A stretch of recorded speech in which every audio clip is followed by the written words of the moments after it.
Alors, dans tout ça, moi aujourd'hui, ce que je propose comme valeur ajoutée, pour répondre à ces enjeux, c'est un vivier d'experts de qualité en développement personnel. Hem, Depuis maintenant un petit moment, que c'est 20 ans, j'ai pu, tester, sélectionner, trier, former, accompagner des professionnels du développement personnel. Aujourd'hui, j'ai, un vivier qui est important et qui va, plus tard donner, c'est dans les tuyaux, mais, à moyen terme, la structuration d'une académie, qui regroupe tout ça.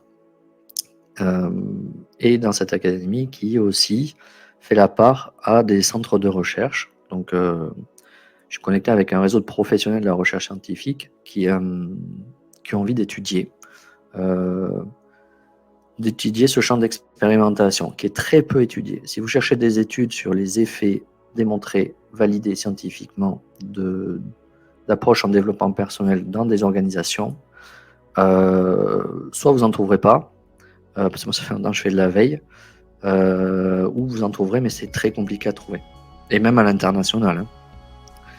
Il existe des études segmentées sur une discipline, par exemple, sur des échantillons donnés, mais pas de manière globale. Ça manque. Donc ça, voilà, ce que je peux vous proposer, c'est une connexion avec un réseau d'experts en recherche scientifique, euh, une expérience de projet transverse, multipartite, et une capacité de vulgarisation de notions complexes. Euh, Moi, très longtemps, quand j'étais en contact avec les scientifiques, je n'avais pas leur jargon. Euh, du coup, quand il a fallu que j'explique quand j'avais une association de professionnels, développement personnel, pour vulgariser des concepts, c'était vraiment nécessaire parce qu'on n'avait pas tous le même jargon. Donc avec le temps, j'étais obligé, et du coup, je regrette pas maintenant, mais j'étais obligé de faire ce travail de vulgarisation de digression. Voilà, ça c'est une chose.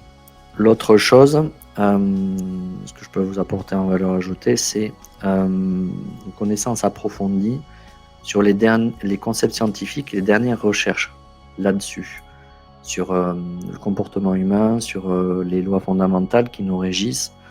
Voilà, et ça c'est passionnant, ça fait plusieurs années maintenant que j'investis là-dessus, je me forme. Alors bien évidemment, pour la plupart en autodidacte, parce que on est sur des travaux de publication, donc il n'y a pas de formation toujours qui existe sur des travaux de publication. Donc voilà. Et bien évidemment, on approche en développement personnel. Alors, ce que je tiens à préciser, c'est que pour la plupart de ce que je vous ai cité, je les ai expérimentés pour mon propre compte, par curiosité.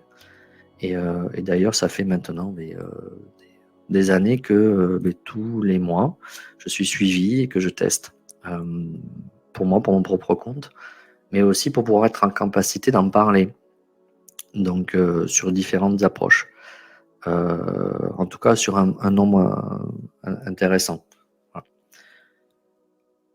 Dans tout ça, moi, aujourd'hui, parce que vous allez me dire, mais voilà, c'est un consultant, qu'est-ce qu'il a à vendre, etc.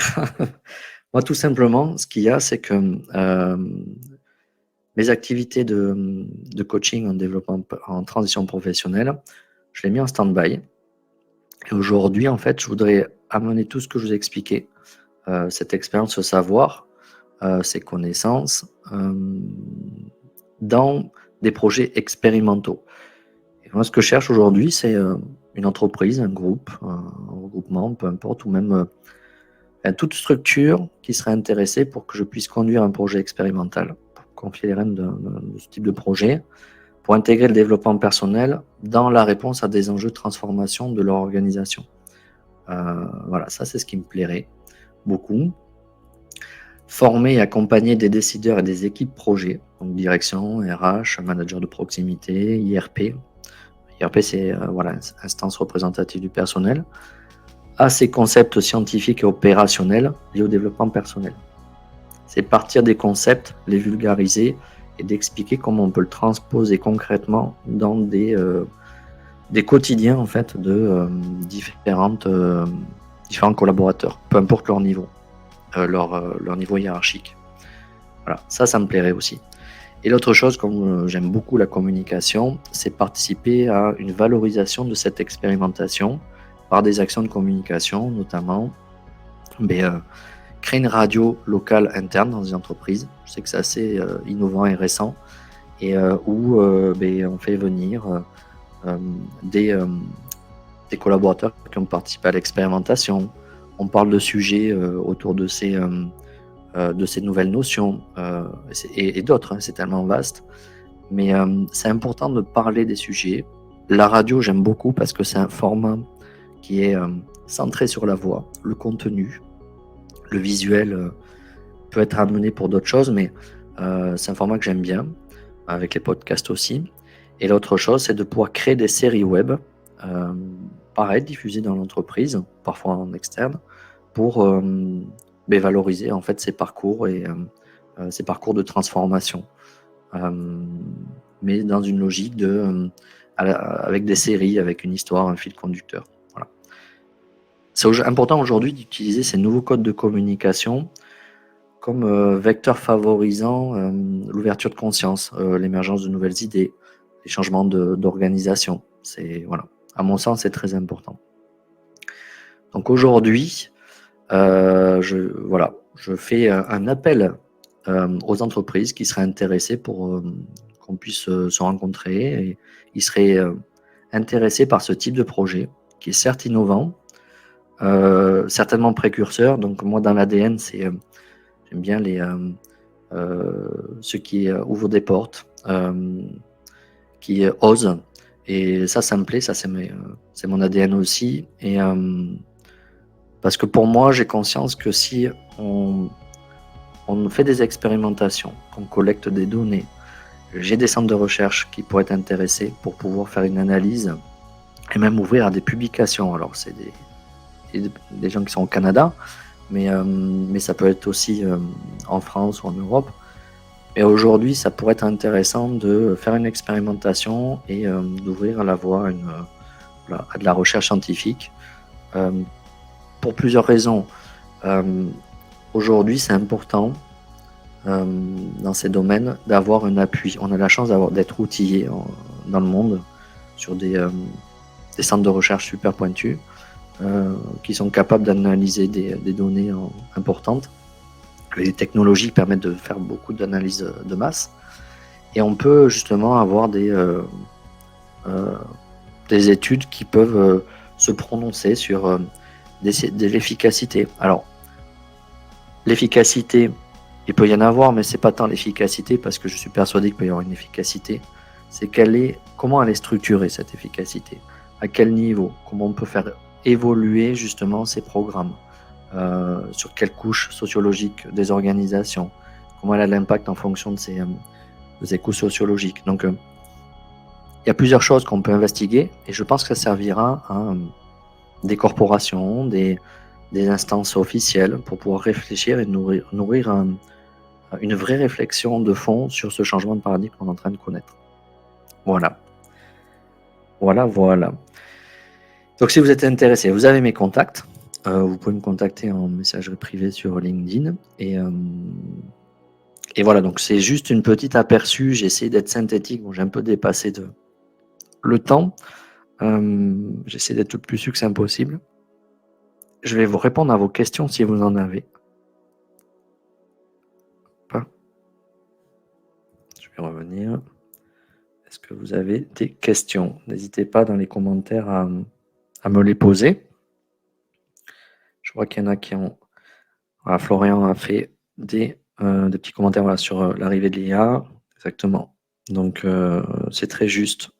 Le questionnement par rapport à l'IA, par rapport au métier des individus et comment on vient questionner le management, effectivement.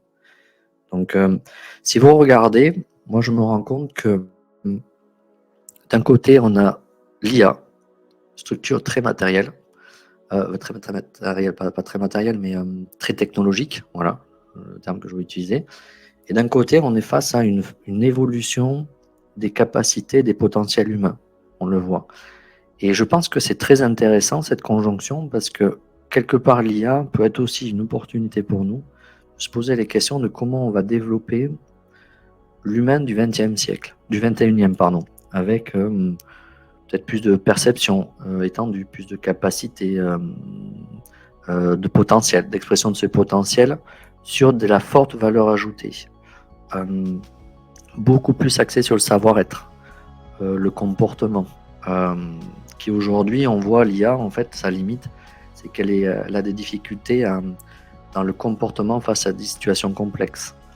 Moi, je peux le tester justement parce que je suis très curieux et on voit aujourd'hui. Et donc, comment on fait progresser ces conjonctions avec d'un côté cette montée de l'utilisation de l'IA et puis aussi cette montée du développement personnel. Donc, ça, c'est très intéressant à mon sens. Est-ce que vous avez des questions?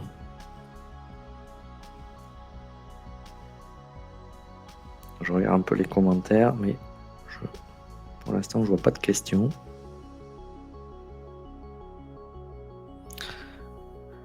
En tout cas, si vous en avez à la suite de ce live, j'y répondrai avec grand plaisir.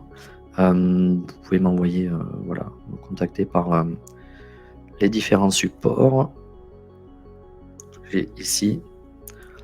Et je serais peut-être amené, si vous avez envie aussi que je fasse des conférences, parce que je peux les décliner et grossir le trait sur différents aspects plus précis, je peux construire des conférences personnalisées pour intervenir dans différentes structures. C'est avec grand plaisir. Et puis voilà, je suis à votre disposition pour ceux qui ont envie d'en savoir un petit peu plus sur ce projet d'expérimentation que j'ai détaillé, que j'ai écrit pour en avoir tous les contours, le présenter et puis si vous voulez en savoir un peu plus sur moi, sur voilà, mes accointances, etc., on peut échanger avec grand plaisir. En tout cas, merci Florian, pardon. Et du coup, je vous donne rendez-vous peut-être sur d'autres lives, parce qu'il y a d'autres thématiques qui me sont chères, qui sont connexes à tout ça, que je vous partagerai. Et puis, je vous remercie infiniment pour votre attention et je vous souhaite une très belle journée et une bonne semaine. À bientôt tout le monde.